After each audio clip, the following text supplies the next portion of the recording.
On June 17th, 2008, the Boston Celtics win the NBA title versus the LA Lakers. After over a decade of the NBA being led by duos, they put together a trio of all-stars to win their first title in years. Here's the story behind their incredible season and title today on Daily Sports History. This episode is brought to you by Our Weird World. Every week, I, John Henson, dive into weird, crazy, and forgotten stories from the history books that you have probably never heard before. I try to put some humor into it, or maybe I just come off sounding like a dick. That's really up for you to decide. But join me every Monday. Subscribe everywhere that you get your podcasts.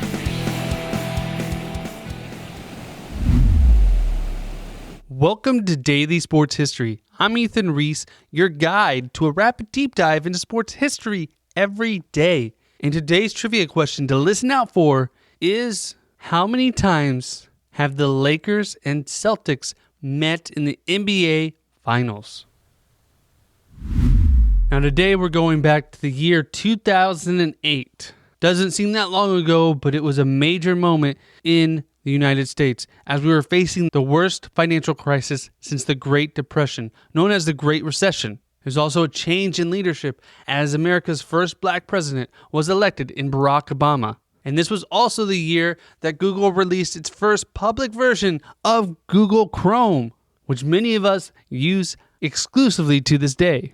This was a big moment in Hollywood as Iron Man, the first movie in the Marvel Cinematic Universe, was released. And everyone was dancing to the song Low from Flo Rida as the most popular song of the year. And the NBA had a lot going on as well, as the Hornets had officially moved back to Louisiana following Hurricane Katrina. And it was announced after that the Seattle Supersonics would be moving to Oklahoma City and become the Oklahoma City Thunder.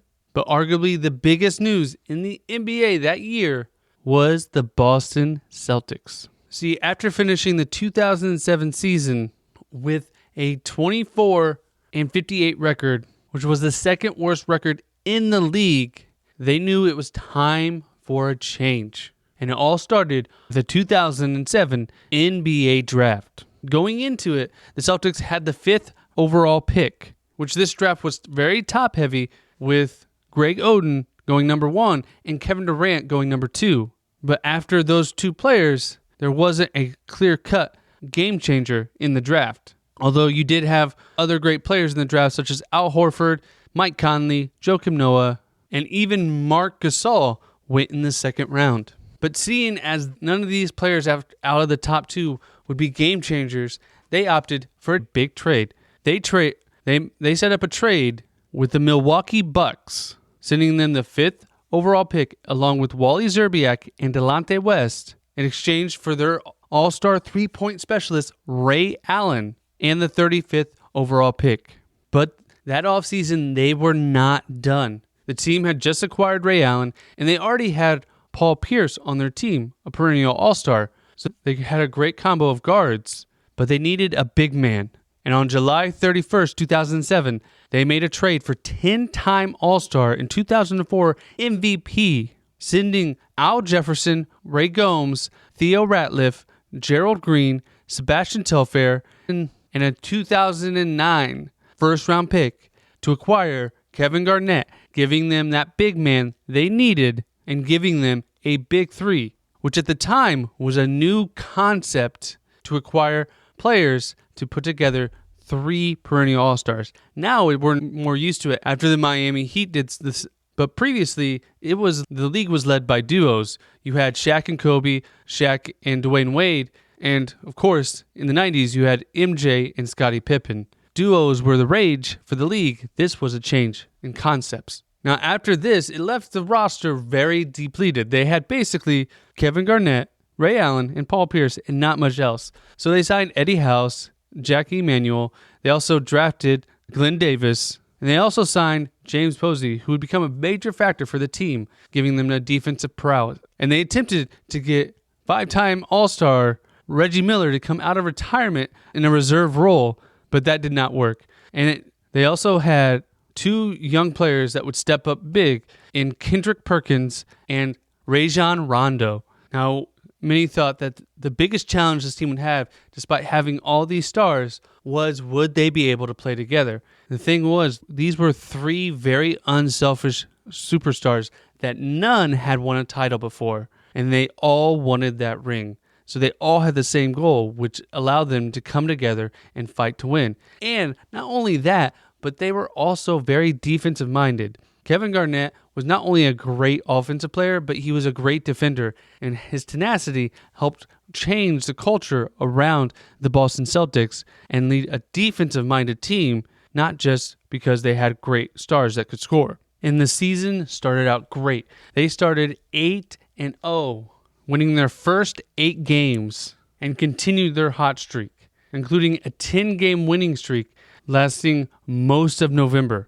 The chemistry between Paul Pierce, Kevin Garnett, and Ray Allen quickly solidified as they were balanced and unselfish. Paul Pierce ended up being the leading scorer that year with 19.6 points. Kevin Garnett was number 2 with 18.8 points, also averaging over 9 rebounds and over a block a game, and would go on to win Defensive Player of the Year honors this year. And Ray Allen took a little bit of a back seat, scoring 17.4 points a game, but was able to shoot almost 40% from three-point range and was their go-to man during clutch situations throughout the year. They were a balanced team ranking in the top 10 in both offense and defense, and that's what led them to a 66-16 record, which was the best in the NBA and was the third best the Celtics had ever done, as they had won 68 games in 1973 and 67 games in 1986.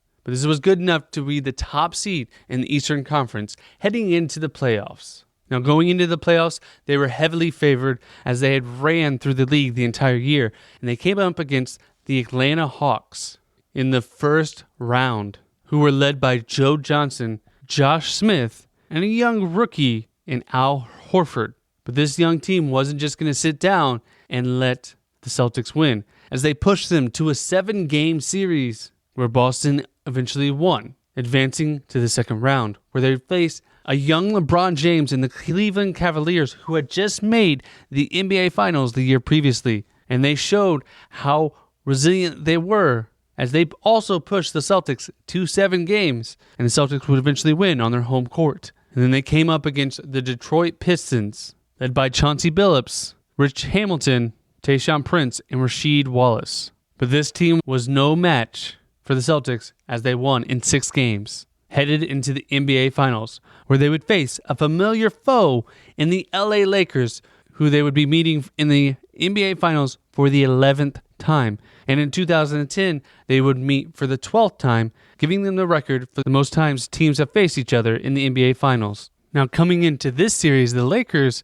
made also a big trade themselves, as in the 2006 and 7 season, they were just a mediocre team, finishing 7th in the West, barely over 500, and they needed to make a change. And they did. After their center, Andrew Bynum, went down for the injury for the season, they made a trade, trading Kwame Brown, Javaris Crittenton, Eric Mackay, and the draft rights to Marc Gasol, his brother, to Memphis to get Pau Gasol and a second-round draft pick and give them a running mate with Kobe Bryant, which completely changed their season and allowed them to finish with a 57-25 record and get the number 1 seed in the Western Conference, heading up against their rival, the Boston Celtics. Now, the first game was in Boston, and there was a lot of hype in this game, as it was the two royalties in the NBA facing off against each other again. And both teams started very tight. There was multiple turnovers, but the Lakers came out on top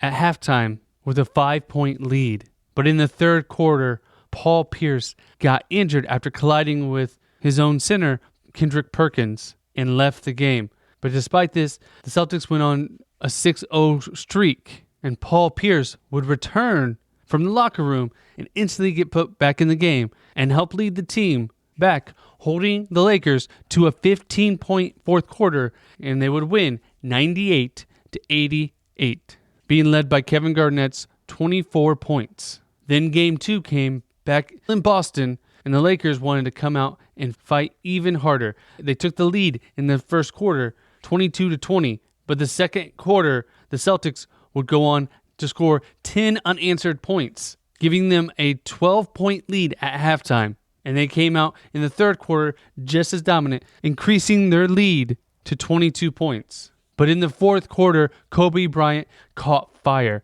and started to lead his team back as they had a 41-point fourth quarter, but it wasn't enough as they lost 108-102. And Boston took the series lead 2-0. Now Game 3 headed to Los Angeles, where Kobe Bryant took over, having a 36-point game. And despite it being a defensive struggle, the Lakers were able to hold on and win 87-81, making the series 2-1. Heading into Game 4 was a pivotal game, and despite the Lakers jumping out to a 35-14 lead at the end of the first quarter, which was the largest first quarter lead in NBA Finals history, they began to lose ground as Kobe Bryant had one of his worst finals games to ever play, as he only scored 17 points. And the Celtics slowly chipped away, and especially in the third quarter when they came out and scored 31 points and held the Lakers to 15 points, showing that their defense was ready to step up to the challenge. And they won this game 97-91, giving them a 3-1 series lead. And to this point, no team had ever come back 3-1 in the NBA Finals until 2016 when the Cleveland Cavaliers did it. Now we come to Game 5, which was still in Los Angeles. With the Lakers back against the wall, they came out fighting as they scored 39 points in the first quarter, taking a 17-point lead. But Boston came back in the second quarter to shorten the lead to only 3 at halftime. But the Lakers were able to build a lead in the second half and had a lead as much as 14 points in the fourth quarter. And despite the Celtics coming back with a 16-2 run to tie the game, with just minutes left, Kobe Bryant was able to steal the ball and take a breakaway dunk to take the lead, which they would hold on to and win 103-98. Now Boston only led the series 3-2 as the series headed back to Boston. And in Game 6, Boston was set to win. They wanted to win in Boston in front of their fans, and they would not let that go. As in entering this game, this was their 26th playoff game that season, which broke the record of 25 set by the New York Knicks. And they were ready to end their historic run this day, as Kevin Garnett and Ray Allen both scored 26 points, and they held Kobe Bryant to only 22, and they took off in the second quarter to increase their lead to over 20 points, and they would not let go, as they would blow out the Lakers in this final game 131-92. Giving them their first title since the 1980s and the first title for all of their big three in Kevin Garnett, Ray Allen, and Paul Pierce. And it goes to show you, even though a team of stars can seem problematic, if they work together for a common goal, you can have great success. Because a team that works together, no matter how many stars you have, will always prevail. And thank you for listening to today's Daily Sports History. I want to thank Jeremy Mountain from Twitter for suggesting the topic. And if you want us to do a topic for you, all you need to do is leave us a review wherever you're listening, or go to Apple Podcasts and leave a review there and leave us your name and the topic you want us to cover, and we will get that done especially just for you. And come back tomorrow for more Daily Sports History. And did you catch the answer to today's trivia question? How many times have the LA Lakers and Boston Celtics met in the NBA Finals? An NBA record 12 times. And the Celtics hold the series lead 9-3.